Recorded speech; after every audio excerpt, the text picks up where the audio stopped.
Езиковата гимназия е едно от малкото училища в страната, което ще има достъп до американската интернет-базирана образователна система, която подпомага и допълва обучението на учениците. Те ще могат да ползват и специализирани учебни помагала, които обхващат материал от 1 до 12 клас и са в особена помощ на изучаващите чужди езици.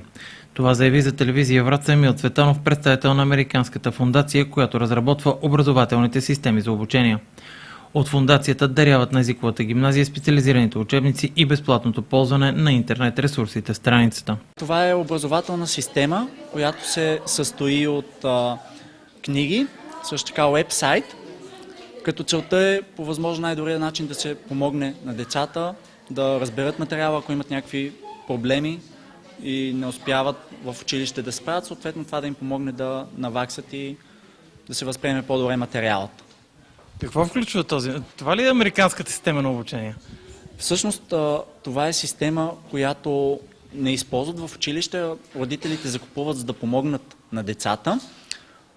Да, страшно много хора купуват тази система и тя включва абсолютно всеки един предмет, който децата изучават от 1 до 12 клас, като е направено много разбираемо за децата, много достъпно и считам, че това е една от причините те да харесат толкова много продукта.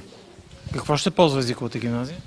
Ще използват уебсайта, в който имаме над 4000 решени задачи по математика. Имаме страшно много тестове и задачи, които може да правят, за да се упражняват.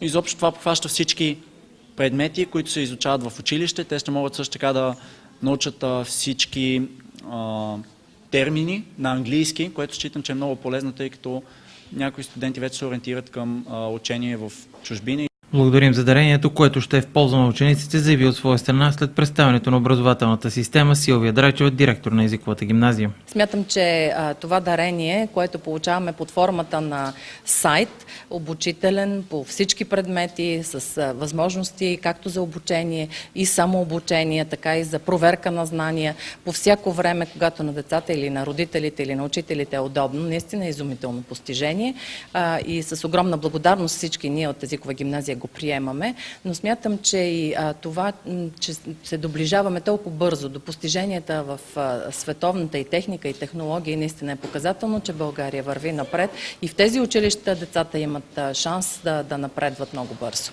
Комплектът с учебниците ще бъде доставен в началото на следващата година, а информацията в интернет страницата вече е достъпна.